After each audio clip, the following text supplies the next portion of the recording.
ito ay rated SPG. Striktong patnubay at gabay ng magulang ang kailangan. Maaaring may masiselang tema, lengguwahe, karahasan, sexual, horror o droga na hindi angkop sa mga... Nag-cruise na nga ang landas ni Jenny at ni Amelia.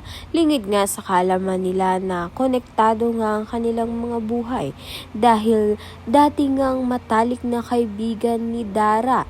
Ito ngang si Minchi. Subalit nagkawatak nga ito nang malaman nga ni Dara na nagkarelasyon ito ngang si Minchi at ang kanyang namayapang asawa at nagkaroon pa nga sila na anak. At ito nga yung si Jenny. Sa kabilang banda naman nga ngayon, naglakas ng loob itong si Jenny na sumali na nga sa singing contest. At sa kasamaang palad ay nagkaroon nga ng dayaan. Mabuti na nga lang ay isa sa mga judges itong ang si Nate.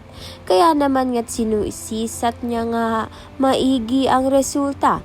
At lumabas nga na nagkaroon ng dayaan dahil si Jenny nga ang dapat na itinanghal na panalo. Kaya naman nga't nakamit ni Jenny ang kanyang unang panalo.